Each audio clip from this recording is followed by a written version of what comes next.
श्री पार्वती जी ने कहा, भगवान आप सब तत्वों के ज्ञाता हैं। आपकी कृपा से मुझे श्री विष्णु संबंधी नाना प्रकार के धर्म सुनने को मिले जो समस्त लोगों का उद्धार करने वाले हैं। देवेश, अब मैं गीता का महात्म्य सुनना चाहती हूँ, जिसका श्रवण करने से श्री हरि में भक्ति बढ़ती है। तब श्री महादेव जी बोले, जिनका श्री विग्रह अलसी के फूल की भांति श्याम वर्ण का है, पक्षीराज गरुड़ ही जिनके वाहन हैं, जो अपनी महिमा से कभी च्युत नहीं होते तथा शेषनाग की सैया पर शयन करते हैं, उन भगवान महाविष्णु की हम उपासना करते हैं।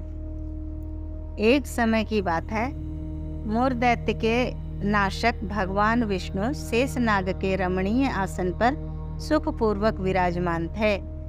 उस समय समस्त लोगों को आनंद देने वाली भगवती लक्ष्मी ने आदर पूर्वक प्रश्न किया।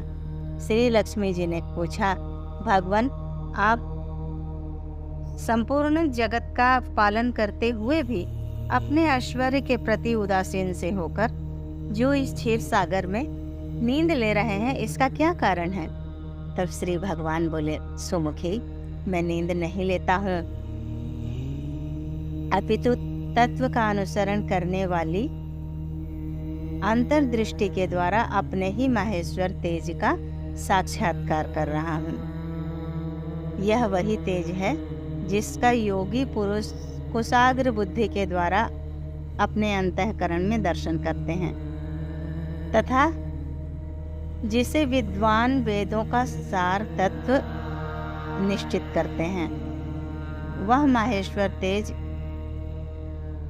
एक अजर प्रकाश स्वरूप आत्मरूप, रोग शोक से रहित, अखंड आनंद का पुंज, निष्पंद तथा द्वैत रहित है।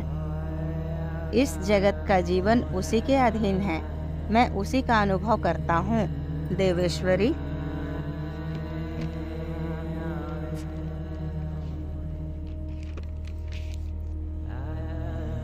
यही कारण है कि मैं तुम्हें नींद लेता सा प्रतीत हो रहा हूँ। तब श्री लक्ष्मी जी ने कहा, ऋषिकेश, आप ही योगी पुरुषों के ध्येय हैं। आपके अतिरिक्त भी कोई ध्यान करने योग्य तत्व है?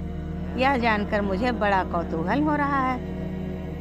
इस चराचर जगत की सृष्टि और संहार करने वाले स्वयं आप ही हैं। आप सर्व समर्थ हैं। इस प्रकार की स्थिति में होकर भी यदि आप उस परम तत्व से भिन्न है तो मुझे उसका बोध कराइए।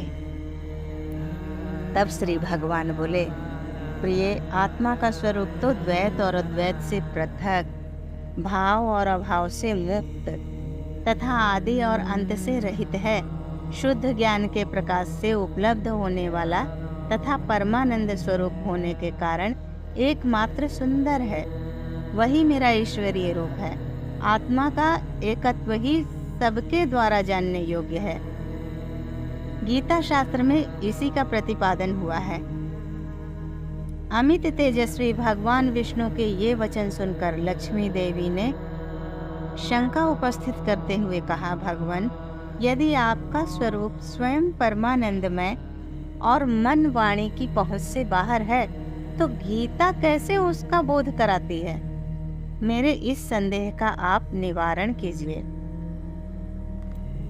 श्री भगवान बोले, सुंदरी सुनो, मैं गीता में अपनी स्थिति का वर्णन करता हूँ।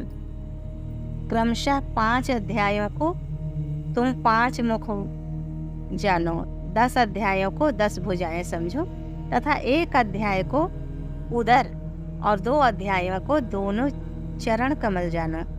इस प्रकार यह 18 अध्यायों की वांग्मयी ईश्वरीय मूर्ति ही समझनी चाहिए। यह ज्ञान मात्र से ही महान पातकों का नाश करने वाली है। जो उत्तम बुद्धि वाला पुरुष गीता के 1 या आधे अध्याय का अथवा 1 आधे या चौथाई श्लोक का भी प्रतिदिन अभ्यास करता है, वह सुशर्मा के समान मुक्त हो जाता है। तब श्री लक्ष्मी जी ने पूछा, देव, सुशर्मा कौन था? किस जाति का था और किस कारण से उसकी मुक्ति हुई? श्री भगवान बोले, प्रिय सुशर्मा बड़ी खोटी बुद्धि का मनुष्य था। प्राणियों का तो वह शिरोमणि ही था, पापियों का तो वह शिरोमणि ही था। श्री भगवान बोले, प्रिय सुशर्मा बड़ी खोटी बुद्धि का मनुष्य था। पापियों का तो वह शिरोमणि ही था।